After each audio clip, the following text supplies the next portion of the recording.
Welcome to Office Hours, where we answer your digital questions every day, media production-related stuff about audio and video and everything else related to producing content. Cindy Drozda from Erie, Colorado is our reader today. Cindy, what's our first question? Our first one's from Aaron Giancarelli in Flagstaff, Arizona. Have a remote location with poor internet and would like to use Starlink to ensure connectivity. Is there a bonded router that I can use to connect both internet feeds so I don't lose signal? Preferably budget-friendly? And Alex Lindsay is going to help you out. Alex? Peplink. So if you're wanting to, that's the cost-effective way to do this. So you can get a Peplink that will take. You can have there's a wide variety of them that you can build around that, but that's what you're probably looking for there. The more expensive version of this would be to use a live view, which is what we use at NAB and what O9O uses for a lot of other things. But the Peplink should do what you need to do there as far as just I've got some cellular and I've got an Ethernet connection. Just make sure, I don't know how hard it is now, but when I got my Starlink, getting the Ethernet adapter for it took weeks. so you just having the Starlink, otherwise you're stuck with Wi-Fi. Next question. Next one is from Danny Grizzle in Longview, Texas. Opportunity to hike Coyote Gulch, Utah in a few weeks. I'm too old to backpack with a mirrorless.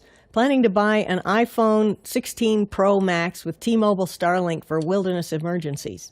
How should I rig the camera, software and hardware? And Alex is coming right back in to help you out. One of the basic rigs that I use is some version of this. I've got a bunch of stuff on it right now, but some version of this. This is a small rig cage. And Tom Ferguson first got me into these, and they fit right onto the phone, but I like the one that's a little bit bigger so that I can use it on different phones, and it actually gives me more mounting points. And so getting one of these, they're not very expensive. Don't get the whole kit.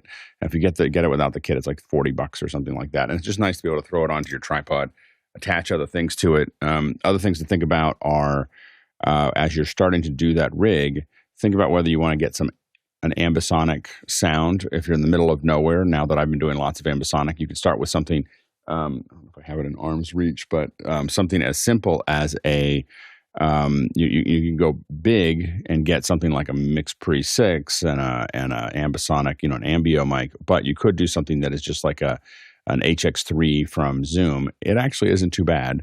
And a little noisy, but you can always clean that up a little bit. And capturing these areas around what you're doing makes a difference. Bill, we can still hear you through that. That mute isn't working. So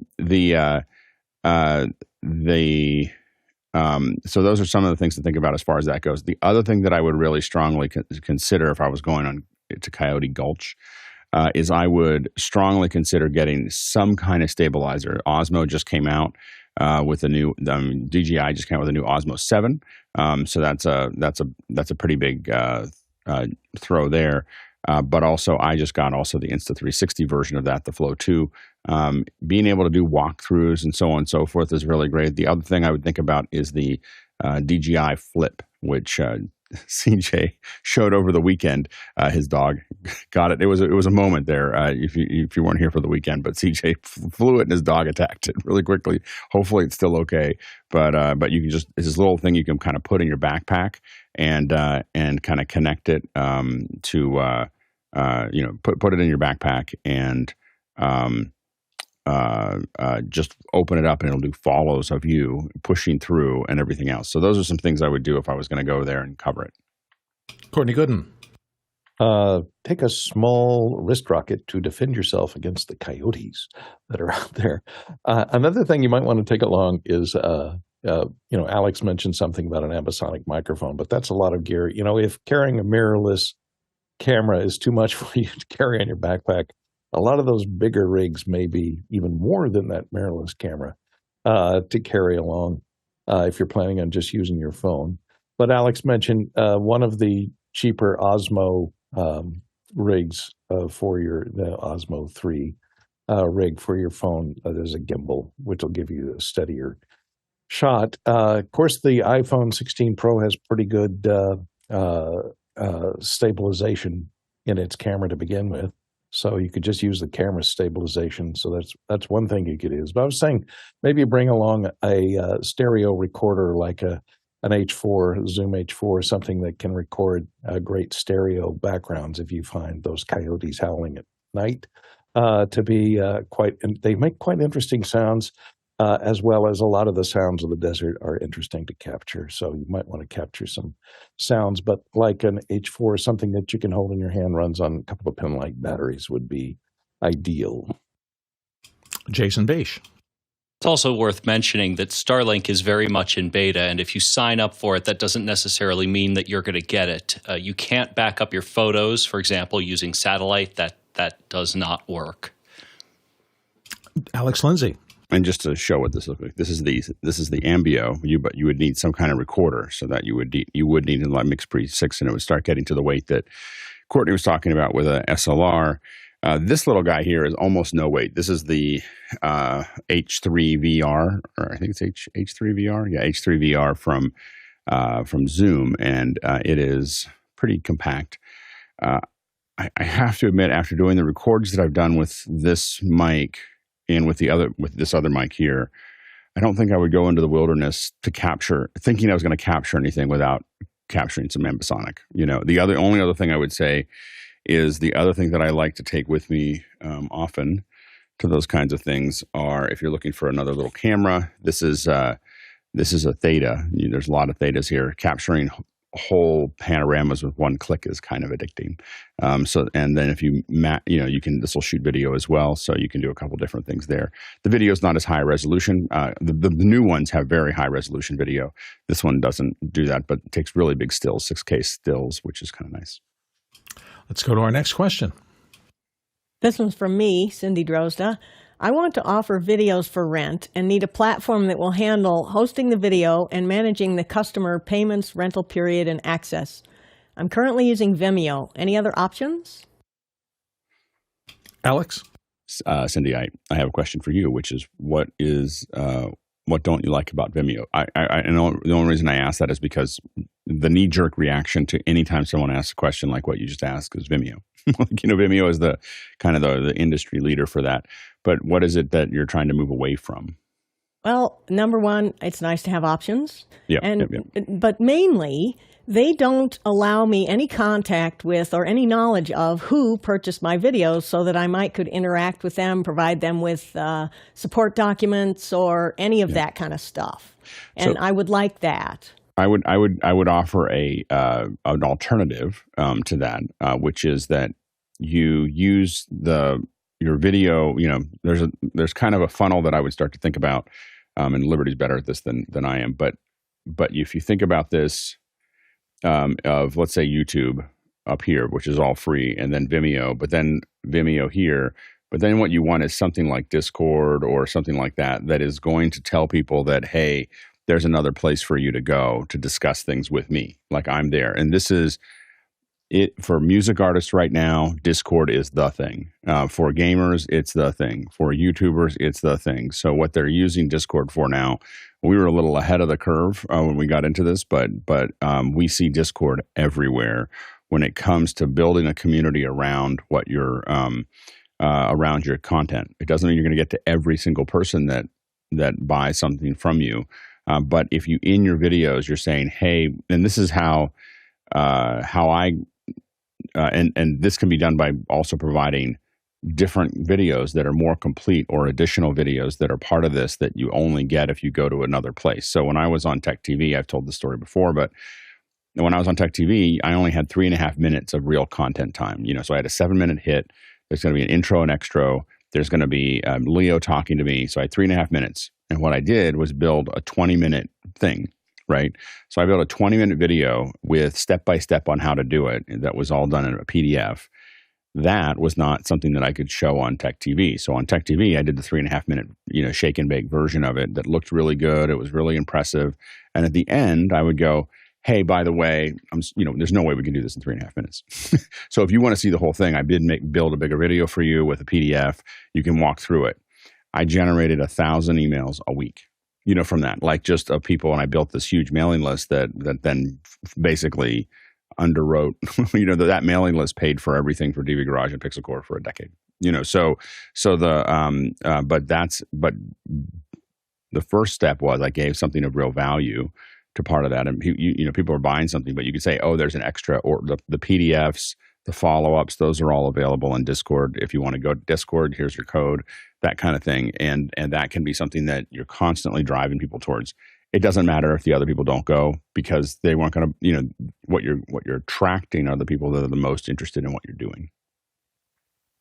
And go ahead, Liberty.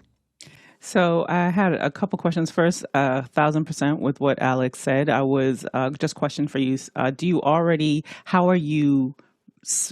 How are your videos already laid out? Because what comes to mind at first are tools like taking a page out of a lot of these course creators and their back-end systems. So for example, using something like Samcart, because you can time when and how long people get access to these things. So that's what I look at as the rental part. I don't know if there is a rental video platform itself, but Thinkific, like those are some of the teachables using that back end.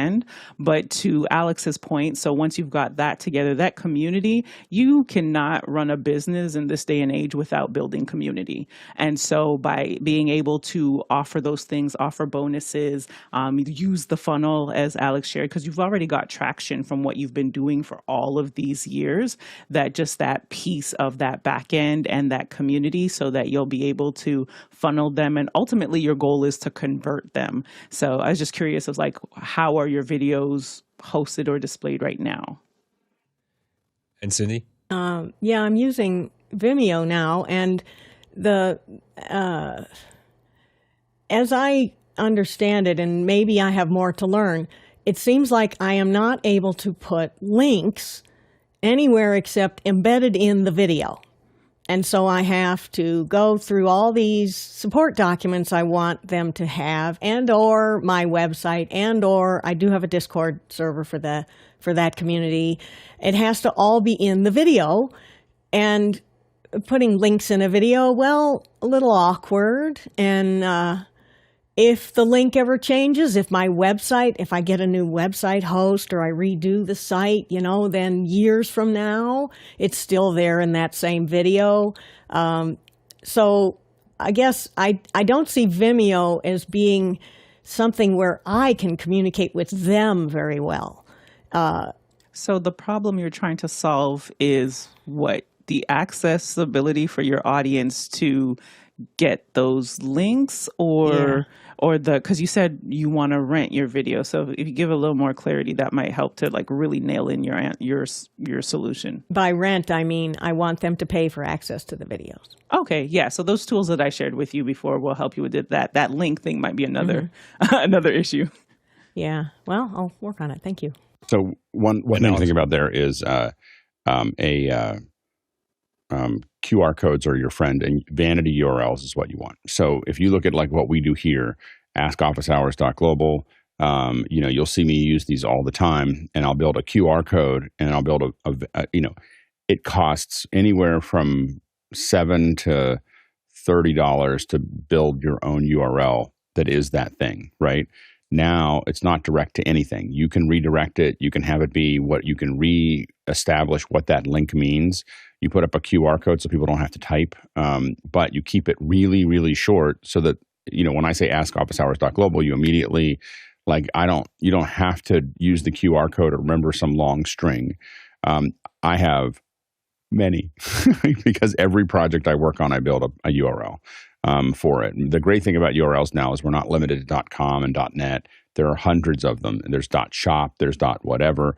I mean, there's hundreds of different options around it. I'm sure you'll find one around your URL that works perfectly. That is, but nice. And it literally could be askcindy.shop or askcindy.tech or something that short. And then that link never goes bad. It's a nice little QR code that pops up. And as long as you're doing what you're doing, you'll have access to making that work. And Liberty? Yeah, I just wanted to pull up two things. I'll put this in the chat, but LaShonda Brown, she does a lot with helping creators monetize and platforms that they use. And John Wallace just shared in the chat Uscreen, and she uses that platform for just her payout and getting people to access her videos. So that might be a helpful solution for you. Next question. Next one is from Tom Check in Chicago, Illinois. What is a good setup to record my son's School of Rock band every weekend in mostly indoor dark bar venues? I've used my iPhone 15 Pro Max until now and a small rig, but want to move up to the next level of video quality and sound. Thanks. Courtney. Well, you can get perfectly usable video out of that iPhone 15. Your audio might be the biggest problem there. And as far as cameras go, you might want to move up to a DSLR or something with detachable lenses so you can put a zoom lens on it so that you can be at the back of the venue and pick off close-ups and wide shots, and maybe have two cameras, or maybe use your phone for a wide shot and then get a DSLR with a removable lens with a zoom lens on it so that you can pick off some close-ups. As far as sound goes, that's kind of problematic. If you're not at the level of doing your own mix, you may have to just pick up ambient sound. You could use something. I would suggest getting a 32-bit recorder, depending on your budget. This Zoom makes some with these built-in XY stereo microphones, plus they're 32-bit recording, and this one has 6 channels. This is the H6, I think, so that you could get this ambient, position this somewhere in the middle of the room. And then in the two of the other inputs, take a feed from your PA, a stereo feed from your PA, and feed that in. And since you may not be able to ride levels, this is why it's important to get a 32-bit recorder so that you're not risking getting stuff that's clipped. If you're not paying attention to levels, a rock band can sometimes get a little enthusiastic and clip quite a bit if you're not watching those levels carefully, and if you're not rehearsing. If it's a live event, you don't have a chance for take two. So those are the lower priced ways to capture. I'll let Alex talk on the more professional way of moving up to a camera selection that might be a little more expensive for you. And Alex. Courtney was so right about what I'm about to say, because you didn't give us a price. You just said you wanted to move up. So so we're going to talk about a little bit of what you could do here. Obviously, the first thing is usually I go make friends with the audio engineer. Very often they can record stems. My daughter was just playing for her school has a rock band in the school. How cool is that? So they with a teacher that can actually can really tear it up. So they just had that, and I went to the engineer. I talked to him for a little while. And just asked for it, and he had Logic sitting right there. Like, he just hits record. He gives me back a Logic file.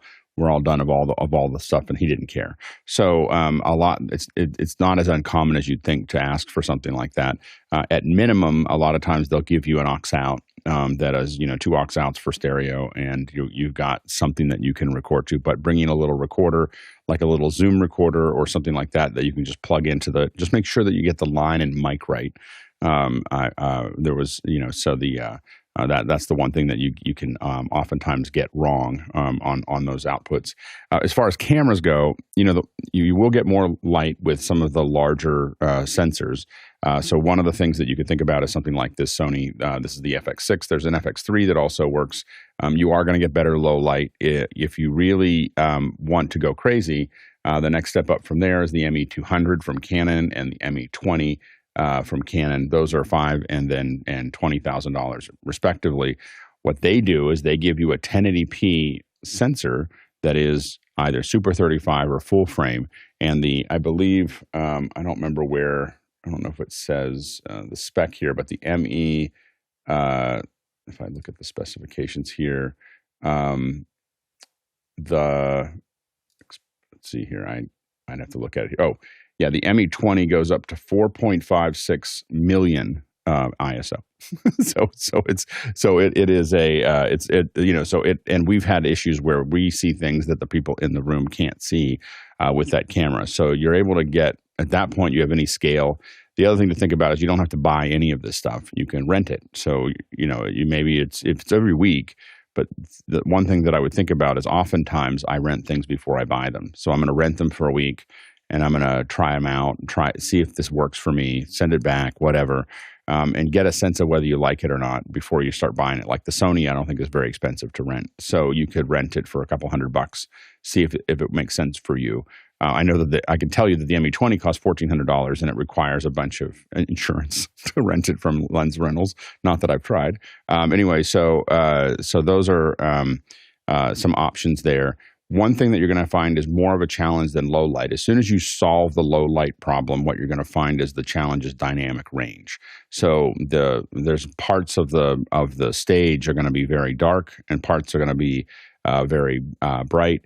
And the change between that is very difficult to work in. So really think about working in log, and so capturing something in a log format so that you're capturing a lot of that dynamic range that you'll color correct later. Trying to capture it in a linear hasn't been something that I would necessarily recommend in this environment. What I'll say after all of this is the number one camera that I use to capture my daughter and to capture almost every band I go to see is an iPhone 15 Pro Max. So that's what I'm telling you, all the things you can use. I just shot with a 6K locked off, attached to the wall for my daughter's concert. And I shot handheld with my iPhone 15 and the iPhone 15 had better footage. I think that you're going to find that the low light on some of these cameras is pretty amazing. And I would keep your 15, lock it somewhere off, do a lock off somewhere, and for your wide shot, and then let yourself run around with the 16 and do handhelds. And you'd be surprised at how good you can get with your thumb, zooming in and out and moving around and everything else. If you've got another camera to cut to, it means that you don't have to have everything work perfectly because there's lens jumps that happen every once in a while that you have to cut around. The cinematic doesn't work at all, really, in most bars. It just jumps all over the place, and it says I don't have enough light, so you just end up with the regular setups. But it's pretty useful. And I'm doing it fairly often, so that's my camera of choice at the moment. Yeah, those are great suggestions. And the other trend that I'm seeing, Alex, with your suggestions is these cameras also have fans, and they're designed to do long form video because a lot of less expensive mirrorless cameras, they sometimes have recording limits. They'll shut off after about 25 minutes, but they also tend to overheat. So if you're going to be recording, a concert from a family member for a long period of time, you can get into a lot of trouble, whereas the iPhone doesn't have that issue. And storage is a big deal. Like you're talking about a lot of storage with any of these if you're doing a 1 hour show or 2 hour show or whatever that you're recording there. So that's another thing to kind of keep in mind. I will say that a lot of what I'm shooting with my iPhone is actually in this last one I didn't because I had to give it back to the school. They needed someone to shoot for all the bands. But when my daughter's playing, I typically shoot almost everything in spatial. So I'm using the spatial capture, and it's really, from a future proofing, I can put my headset on and watch it. It's pretty amazing. Just a reminder, you can continue to ask questions. You can use our Q&A question system. You can go to officehours.global/join to find out all about that and vote on those questions and chat with us on the show. Liberty, you wanted to come back in quick?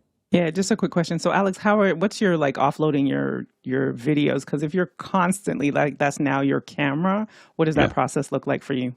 Yeah, so I a lot of times when I'm capturing longer form, I'm capturing straight to the drive. So if I'm capturing with sometimes I'm capturing with Blackmagic camera, sometimes I'm capturing with Kino, sometimes I'm capturing with the phone. In those cases, I have these little drives here, these little Crucial drives. They're pretty cheap. This is like a 2 terabyte for $150 or something like that. I basically clamp them into into a larger rig that's there. The rig slows me down a little bit, which is good. It makes it heavier, makes the camera moves work better. It builds up my shoulder muscles too, which is really funny. I learned from my brother to move with my legs.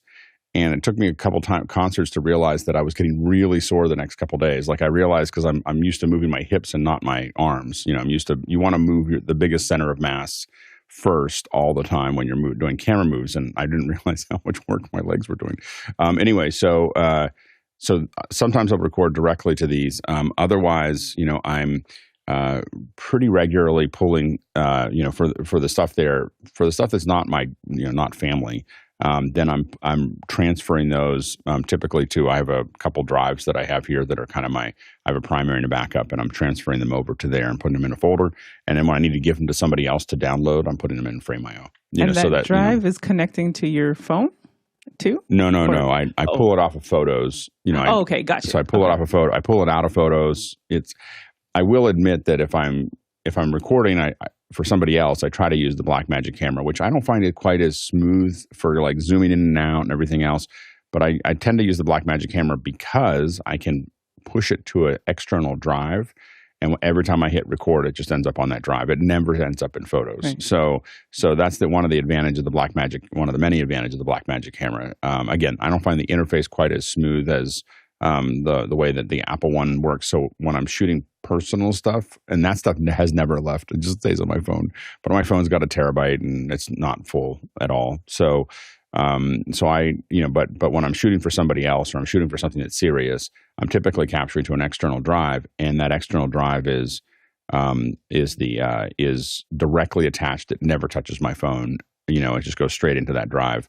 And that's really been a huge game changer for the USB-C port, of being able to just record. You just have an external drive that is your record. And typically I have that. I don't know if I can show it here. Depends on what it is, but typically, this is where the interface goes, so I can have power if I need it. And then oftentimes the drives will go in here, or I'll sometimes have to give them a little bit of a buffer, those smaller ones, because these ones held something bigger. But some version of this is what I kind of end up putting things on. I am playing with for concert coverage, I'm playing with the Insta360 Flow 2 as well, to get kind of smoother shots, kind of going through it. Again, I went from being kind of like, I'll shoot a couple things to a concert, but now I'm going to a lot of concerts with my daughter, and most of them are at dive bars. I'm the muscle. so she gets to go, she's 15. She gets to go to these rough and tumble bars to see the bands that she likes to see. And I just stand around, either my son or I go. My son's taller than I am. And so, he's big, he looks like a bouncer. And so the two of us, one of us is usually with her when she gets to go to the shows. And, so I've gotten into shooting a lot more, a lot more band footage, and I'm getting more and more serious about it as I go. Very cool. Next question. Coming in from the QR code, Anahuahai Black Bear Marshall in Owyhee is asking, using the Zoom Room product in the cloud for a multi-purpose room. Can't find the settings or switch for original sound, etc., either in the controller or on the back end. Am I missing something somewhere? Alex. Yeah, what I would say is bring that back up like a Thursday night. Our primary cloud folks are really come in on Fridays, and so I would Jonas and some of the other folks, and so I'd recommend bringing that question up on a Thursday. I wanted to bring it up because you put it in the QR code. But I want to say that there are certain days that really deeper questions around Zoom, around cloud, around those types of things are there. What Mickey pointed out was Zoom rooms do not have original sound, but you can turn on high fidelity music mode.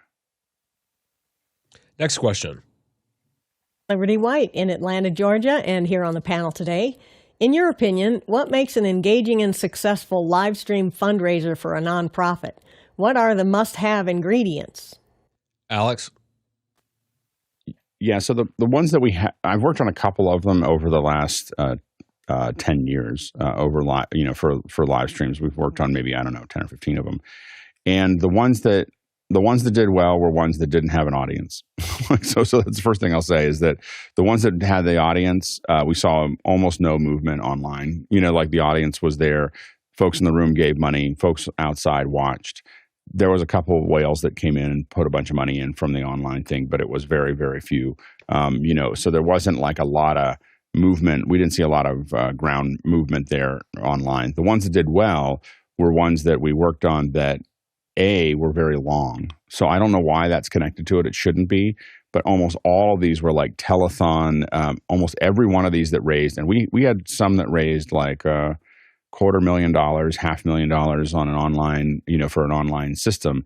But most of them were 48-hour streams, 24-hour streams. They were absurd, absurdly long. they were a lot of design, but they weren't super tight. They were authentic. We did one with a gamer, and so there's some gameplay, there's some Minecraft, there's some other things, there's some funny challenges. The ones that have been the most successful financially were all done by gamers on Twitch. So that was the ones that we saw, and that might just been our luck of the draw. But Twitch has a bunch of tools that are built in for donations and stuff like that, so that was easy. You do need to have tools that whatever it is. And it used to be pretty hard to do, so I don't know. I haven't done them recently through those systems, but both YouTube and Facebook had 501c3, buttons that you could put into your event to raise money as well. But you had to be registered, and you had to work with them, and you had to, we for a long time had a back end into that. But I think that that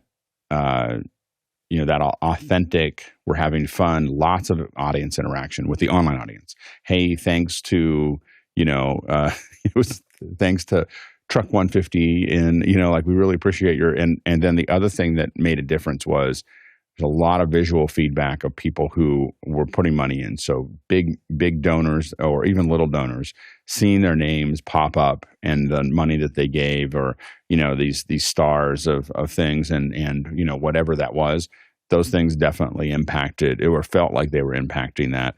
If there's enough viewership, one of the things to remember is that, and I didn't see this angle, is it's an easy advertisement for the people who are putting money in. So like we did one with the Holiday Hole, which was Cards Against Humanity. And it wasn't really a fundraiser. They just made you pay to keep them digging. And so this was over Thanksgiving. It was an anti Thanksgiving, Black Friday thing. And they went on for, I think we streamed for 2 days. And what was funny is that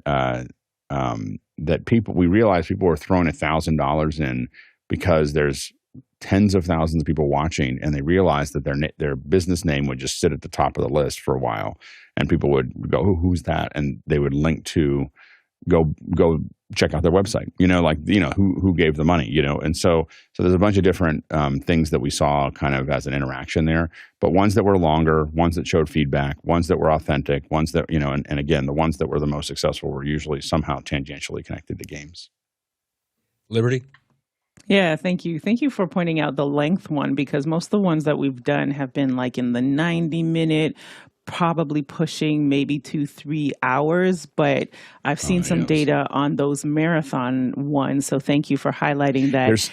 There's a culture that occurs with long streams that just doesn't occur in short streams, where there's a certain number of people that keep coming back, or it becomes kind of what they're doing all weekend. And it's usually like a weekend stream. You'll start Friday evening, you're going to end sometime on Sunday. They're brutal. Like they're brutal to stream, because there's and you have to have different teams, and you have to, it's just like, you feel like you get that smell in your nose, like you've been hit, in the mornings, because no one's sleeping and everyone's kind of doing their thing. But I think there's something about that you're doing work that generates more, people feel like it's not just a show, but everyone's working at it and on fumes. And I think that somehow generates more energy. Because I was going to ask you if you think like even the marketing, because that's what I was thinking, is the marketing in advance. Yes, some of those links or whatnot that you can pop up on the screen. But John said something similar too. I think the biggest driving factor for the reach is like having people who care in advance. So I was just like, how much is it, the marketing you do in advance to the actual programming? I think that the programming, almost all of the programming that we've done that has raised the most money had very little, it had a lot of preparation, but very little sheen. So the ones that the telethons that are really tight, and we go to this comedian and then that thing, there's some rich people that put a bunch of money into it. I mean, it's not like it doesn't make money, but we streamed Stand Up for Heroes a couple times out of Madison Square Gardens and some of the other ones. And there's some big money there. It's like Bruce Springsteen and other people are performing and stuff like that. And so big money happens, and that's a black tie event. But if you're talking about more of a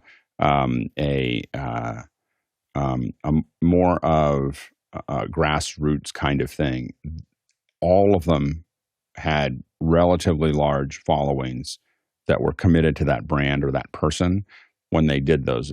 I have never seen one that was kind of like, we're going to create a nonprofit or a new thing, and it's all going to be online and with people you don't know, and we're going to try to raise money. I've never seen that work. I've seen people do it, but it's never. But I think that every one of the ones that we would consider successful, except for these really big black tie ones, which were still 3 or 4 hours long. I mean, even the Stand Up for Heroes, I think, was 3 or 4 hours long. But all the other ones were in the 12-hour plus range that they seem to be doing really, really well. There's something about that draw out that made a difference. If you're new to the show and you're not sure how to ask a question, you can do that very easily by going to askofficehours.global. No login required. Just put in your name, location, and question, and we'll get it into the queue and make sure it gets onto the show. Next question. Here's one from Greg Stovall. Starting a podcast series soon, working on the setup now. If I want to avoid the 3-light setup and just use a ring light, do you have one you recommend? Size? I'll be filming with a DSLR or straight from the Apple Studio display camera. Courtney. I would not recommend a ring light. Ring lights were invented for one thing, is to remove shadows. And the design of a ring light was designed so that the camera would shoot through the center of it. And it's designed to eliminate shadows, so people that don't want to see crow's feet on their face, it's good for that because the light is coming from 360 degrees around the lens. Therefore, any of the shadows disappear. Now, it doesn't give you a very high characteristic light. And the other problem is if you're going to be using your built-in camera to your display, you can't really put it in the middle of the lens, in the middle of the ring light without obscuring part of your screen. And the other thing I hate about ring lights, and I see this all the time in podcasters, is anyone that has glasses. If you have glasses, you end up looking like an owl because you'll see these 2 illuminated rings in your glasses, and it just looks bad. I hate to see that on a ring light. Maybe you don't wear glasses, so it won't be a problem. I would suggest more going this way. I mean, I'm just using one of these newer panel lights. This is a 15-inch panel. It's nice, smooth, even light. It's not sourcey, so it's kind to the wrinkles and things in your face. It has a clamp to put it on the side. This particular one's only $103. You can affix it to the side of your desk with this desk clamp, and you could use 1 or 2 of them to give you a little more characteristics and to lighting, so that you don't have just a flat look to it.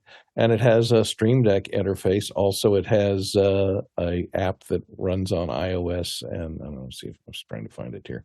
It has an app that runs on iOS or Android, so that you can adjust the color temperature and the amount of light that's coming out of it remotely, so you don't have to go around to the back of the light to adjust it and come back and see how good you look. You can adjust it from your app on your phone, or you can preset different levels and use the Elgato Stream Deck to go between different setups. That would probably be a better suggestion. And if you do wear glasses, then the reflection of this square panel in your lights just looks like a window on the other side of the room, and it doesn't make you look like an owl. Alex.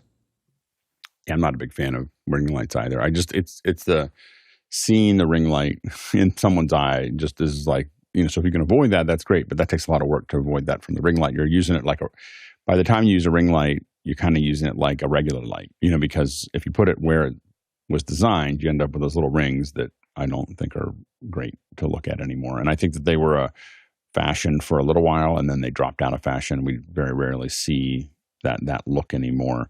As people kind of move on from that look. So what I have done with mine is it's a big square that it's got some diffusion on it. So I used I've talked about it in the past, but I used maker pipe. It's just little connectors that cost a couple dollars each. Connected a bunch of EMT rail, pulled some diffusion on it, threw some lights behind it, and you have a nice big soft light that I think works better than a ring light. Or I can't buy a light this big. Like I could, but I don't want to spend that kind of money. So it's a lot cheaper to have a huge diffusion with some lights behind it. So I think that it's the 1x1s and 1x2s are fine. But man, when you get used to something that's a 3x5 foot box and that's kind of hovering over top of you, it's a lot. It's a luxury that is not that expensive. It's not much more expensive than having the lights in the first place. So I'd recommend that. Next question. Chris Widener in Indianapolis, Indiana, is asking about Belabox. Anyone used it? And if not, then first impressions. Jason. Right, I haven't used it, but I've looked briefly at the website, and this is kind of a combination of an open source way to do H.265 encoding as well as pair bonding, peplink style. It doesn't look very easy to haul around, as you can see. It really does look like a portable computer mixed with a cellular modem. But wow, what a neat project! Alex. Yeah, I think that you have to play with it. I mean, my first impression is I look at it and I go, well, that's not something I would use. So I immediately kind of like, well, that's my first, if you're asking for what my first impression is, I look at it and it looks like an art project. And it's not something that I think that it makes it's like technically interesting, but I very quickly kind of move past like, oh, okay, well, what am I going to do with that? So I think that that's kind of what I'm looking at. With anything that's doing compression, you really need to like take your original, put a frame counter on it of your original footage, preferably something with a lot of wind going through the trees or ocean or something. What we tend to call these Widowmaker shots.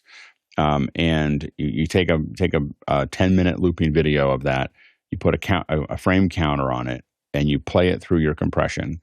You then take that, put it over top of your take it into Final Cut or Premiere or whatever you want. Put the compressed version on top of the original ProRes file or whatever. It should be something like a ProRes file. Put it on top of that, and set the top layer to difference, and then look at what happened. And do that with stuff that you think is really good encoders, but every new encoder, throw it through that pipeline. And what you're going to find real quickly is which ones, not just because it does H.264 doesn't mean it does H.264 well or H.265 well. The chips make a big difference, And so it's not like I got a $50 whatever, $150 encoder, and that's the same as your $2,000 encoder. It is not. It is not the same. So there's a lot more to it than what you're talking about there. And so these cheap encoders don't necessarily. It's not like it's like saying a 1080p camera is all the same with all 1080p cameras. They're not. Like there's a big difference between 1080p at $150 and 1080p at $10,000. It's two different pictures. And Courtney? Yeah, it really. I looked at the article. I haven't used Belabox, but it's like a Raspberry Pi. It's a single chip type ARM processor. I think a better solution would be to go with something like this GMK Tech. This is a complete Windows 11 computer with 12 gigs of RAM and all the inputs and outputs you'd need. It has built-in H.264 and 265 encode and decode. All these later Celeron chips have that built in called Quick Video. And it runs Windows 11 Pro. So any type of encoding software, it has built-in Wi-Fi, gigabit Ethernet, all that stuff's built in. Now, as far as doing, wireless streaming, you can plug in, it has multiple USB 3 ports. You could plug in a wireless modem to connect and bond a couple of them over those USB 3 ports. And there's certainly plenty of streaming software available on the Windows platform to go with, whereas you're kind of stuck with the open source stuff to get that Belabox to work for your particular project. It does, if you want to learn about streaming and learn about encoding, it's a good project maybe to teach you about that stuff. But if you want to use it as your main driver, I would rule against it, I'd say, and go with something like this that's like $149 and gives you everything you need. And to bring in the chat, Brett Below says, the walking commuter on YouTube, New York City walking video has a fairly complex Belabox setup. So that might be a good example of seeing somebody using it in the field. Next question. Paul Valhus in Austin, Texas. Business Monday. Netflix views video podcasts as a way to expand and diversify content, increase ads revenue, and boost engagement, according to Streaming Media News. What's the path for podcasters and YouTubers to get on Netflix? Link in chat. Liberty.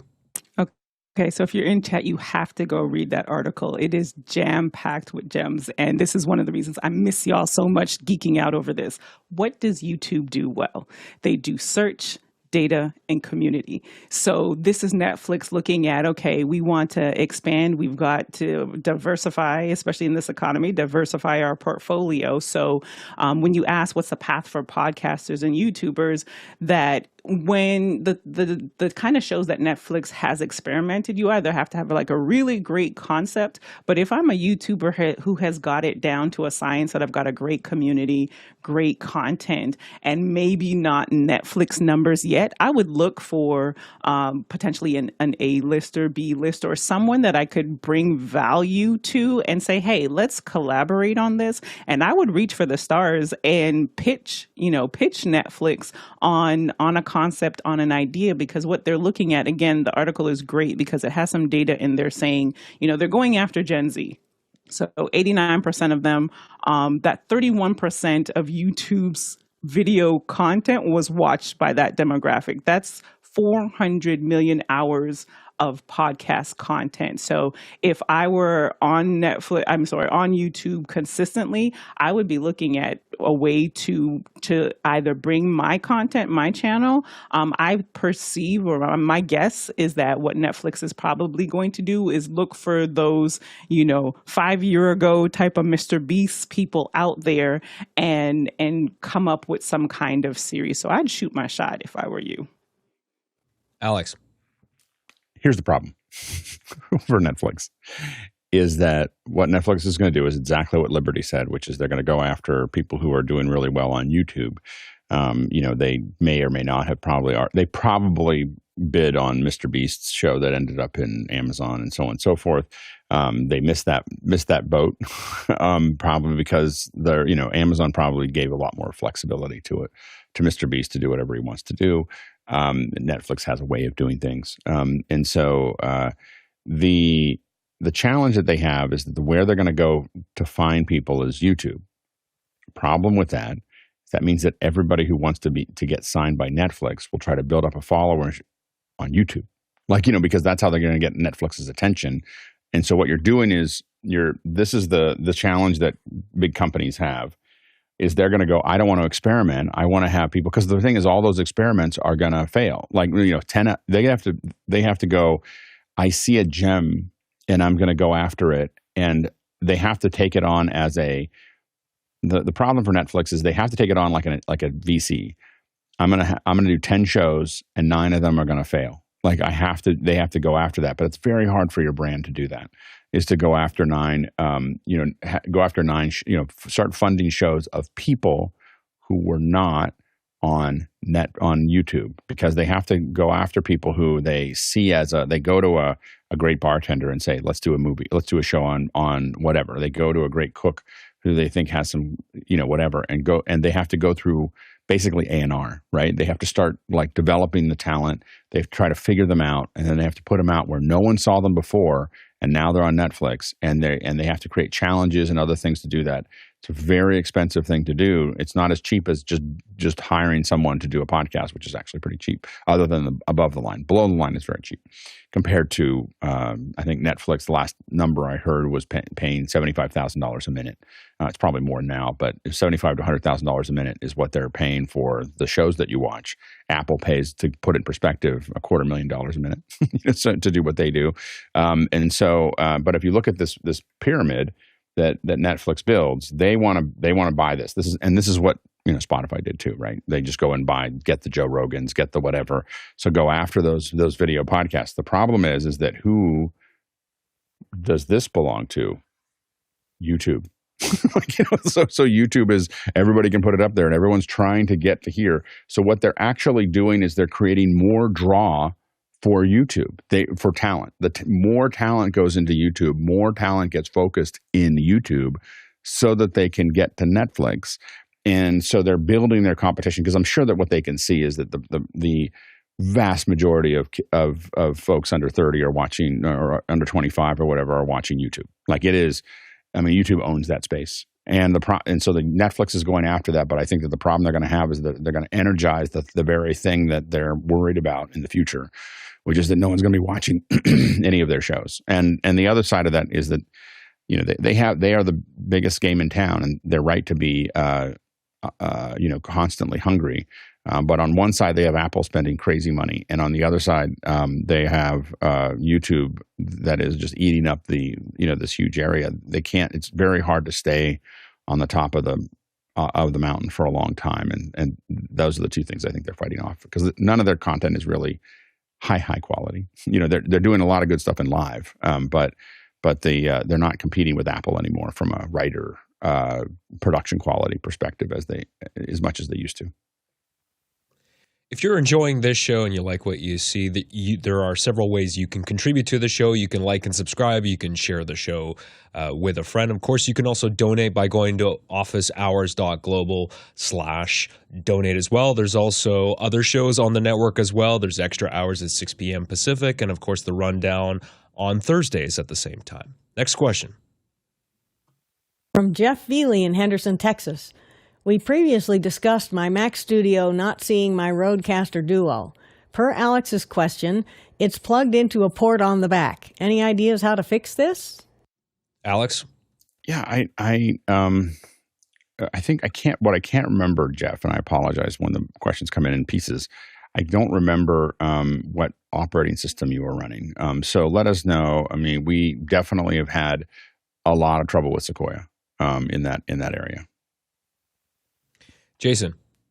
I didn't get the first part of it, but my immediate thought is that there are some, and it's rare, but there are some things that will not work with a Thunderbolt cable, or that are really, really picky about the USB-C cable that you're connecting into.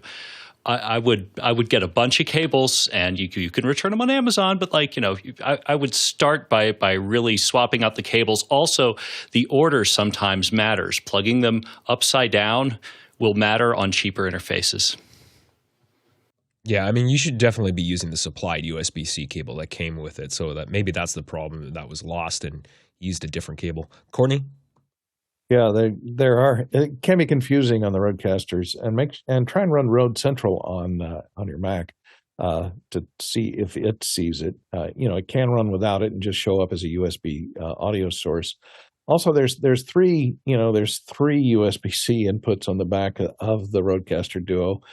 This one's for power only, I believe, and these two are for host or client. And there are two different sources that you can use there. So read the instruction manual. Without going through the manual, I'm not sure which one I think has access to the micro SD card and the other one doesn't. So A, make sure you got the right kind of cable. It's a data cable and not just a power charging cable. And B, run Rode Central. And C, read the manual and see which is the preferred USB port to hook in to have it be an audio source into your MacStudio, and not hosting an input from the MacStudio to the RodeCaster Pro, because you can plug a phone into one of those USB-C ports to use it as a source coming in, as well as Bluetooth coming in. So those are some things to look at. And Alex? Try through the front.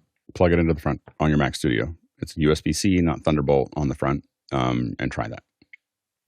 Yeah, and lastly, Jeff, you may want to also check the privacy settings, because over the last few operating systems, Apple's getting very aggressive about what has access to the system. So if you miss that prompt that says allow microphone access, you may actually find that was missed, and maybe it doesn't have access to the microphone, and you need to just check that box, and then the audio device will come alive as well. Next question. Kenny Hampton in Greenville, Illinois asks, as a single operator multi-camera event streamer, I have by accident adjusted PTZ cameras in program mode thinking they are in preview, then scramble to make it look intentional. Is there a way to disable adjustments to cameras already live? Alex? I'm going to tell you the thing you don't want to hear is have somebody else shade the cameras. So the problem you really have, I don't think that there's any really there's any way to do it. Once you start doing multiple cameras like this, and you're going to actually do some shading, if you think that you're going to have to do any kind of aggressive shading other than figure out a little bit of changes here and there, so when you're going to shade cameras during a show, you need somebody dedicated to shading the cameras during the show. Even if it's someone that you train up, they're not very expensive. They're high school student that's precocious, that kind of thing, or a college student that's precocious. But you got to find somebody else to manage that. You can't do both of those things. When you shade cameras for an event, you really need to like do all that at the beginning. You can have a shading unit and shade all the cameras and get them where you want them. That's really powerful. But then you're going to edit, and you're never going to try to change the cameras unless there's some moment. But if you're doing it constantly during your show, your edit's not going to be as good, and you're definitely going to make these kind of mistakes. Next question. Lane Thomas in Antigua. Hi, I live stream in locations where our Playout system is sometimes far from our cameras. Which wireless transmitters would you recommend to help cover far distances? Alex? Generally, I'll make every attempt I'm going to say far distances is probably more than 50 meters for you.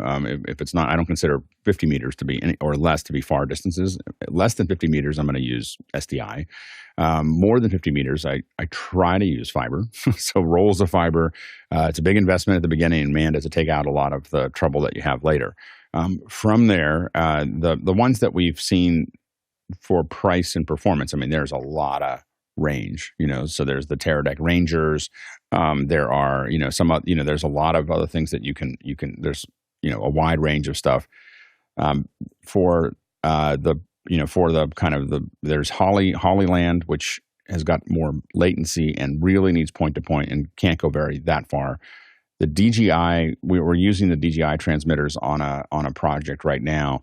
They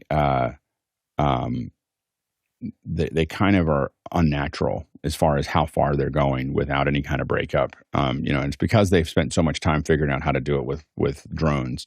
The thing you have to be careful of is line of sight. So if anything's in between you, especially metal or concrete, it's not going to be as useful. So figuring out a way to get those up there. But again, I will always go back to wired when I can. Or remember, it doesn't have to be all or nothing. Wired for part of it. So I get wired to where I can get to a good vantage point. I get wired where I can get close up. We're doing a walkthrough through a construction site next week. And one of the things that we're doing is there's a crew with a receiver on a wire going back to the master control that is following the wireless camera. So the wireless camera is free, and the transmitter and the receiver are never more than 20 or 30 feet apart. But the crew can kind of figure out slowly where they, how to get the wire through there, but they're not hanging up the camera operator. The camera operator is free to roam. So those are another thing you can do. It takes a couple extra people, but that's another thing you can do is get closer or get a better vantage point. But it doesn't have to be putting your transmitters at your control room and trying to make it work all the way on the other side. Next question. Coming in through the QR code, Alex 4D Golner in London, UK asks, any tips for starting a Discord for professional users of a post-production app? A place where the conversation doesn't need to include teaching new users. Alex? The hard part is that it's really hard to get. I mean, the first step is to build out a handful of things. What are the most common things for people to talk about, whether in that post-production app? And so you're going to build sections that are the kind of the technical area. I will say that while we don't do it as much in our Discord, a social area, and some of the other Discords that I have, the social area of just, philosophy and cool links, and gives everybody a place to put those kinds of things. And it's nice community builders. So you might want to think of some social areas there. Just stay out of politics and religion. And then unless that's what your Discord about, but doing post-production, that my big tip is stay real names, no politics, no religion. And you get those three things together, and 90% of your problems are gone. I would say also, if you have people who are very argumentative, who can't stop arguing with other people, the thing that I've learned is clip the wings early. Just it's not like you don't get to do that. And I think I was much more understanding 5 years ago than I am now. But people get clipped pretty quickly if they're problematic, if they're argumentative. Like, it's just constructive conversation, and if you can't have it, then kick them out. Next question. Peter Rosado in Las Vegas, Nevada. Panel thoughts on this article, re Sony Studios Las Vegas. Seems good for jobs, but are they delaying the inevitable? Go ahead, Courtney. You mean the collapse of the production industry is the inevitable? I think Mark Wahlberg is trying to get this going with money from Sony and a big tax credit from Nevada, which is an $80 million annual tax credit, I think is what they're looking at. So they're going to partner with Sony. And I think Donnie has moved, Mark has moved into more, he sees what Tyler Perry has done in Atlanta and wants to get in on that. He's moved more into producing these days. His latest film, I think Flight Risk, was shot on a 22-day schedule. So very, very short, very, very low budget. It all takes place in a small plane at a small airport. And I think he used a video wall and a gimbal-mounted plane to do almost all the production with, and it was done fairly cheaply. So I think he's looking at that opportunity to produce low-budget independent features and partnering with Sony. Whether this can be done economically and whether it has any life after the first year remains to be seen, especially if funding is cut off from the state as far as rebates go. Alex? Yeah, funding is states who start funding and then pull back funding generally means that no one's ever going to come to their state again. Like, because it's, they put in time and effort and everything else. I remember we were talking to, I was on a board, one of the advisory boards for one of these states, and they were thinking of cutting back on it and cutting people out and everything else because it was, it's really expensive. I was like, okay, well, you're giving up your program.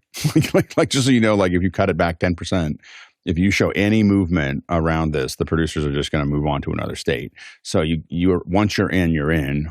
And as soon as you're out, you're going to be out and you can never come back in. Like that's a door. Once you open it, everyone's going to come in.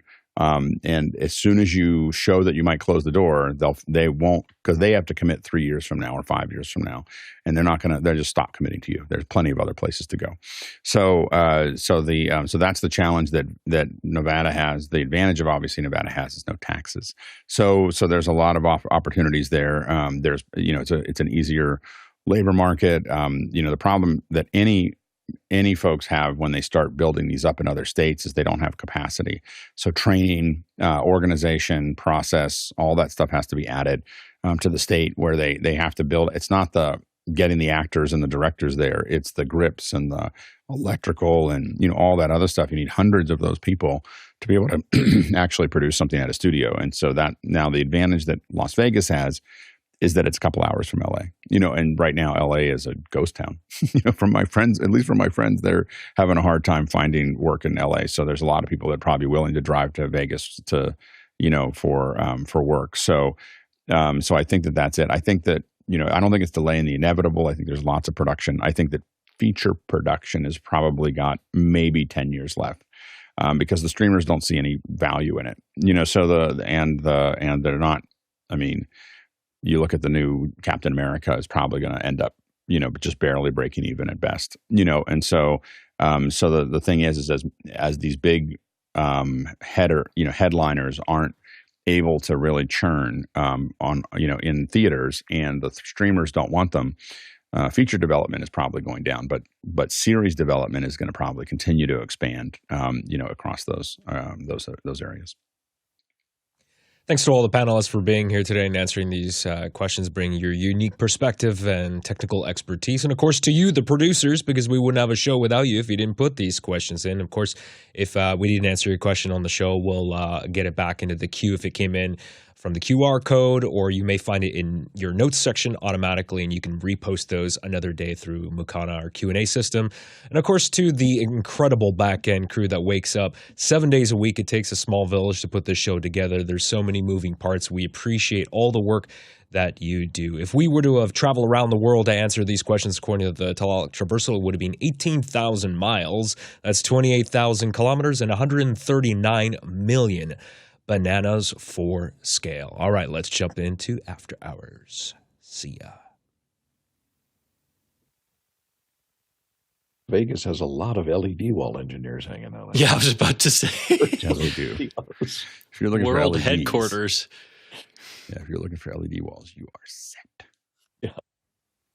Get a suntan driving down the strip. And solidarity for Bill Davis's mic camera. Did his camera go RIP this morning? Hope he has Great a fire job, extinguisher Alexander, over there. stepping right in. Yeah, That well was done. so smooth. Good work. So smooth. Oh, Thanks.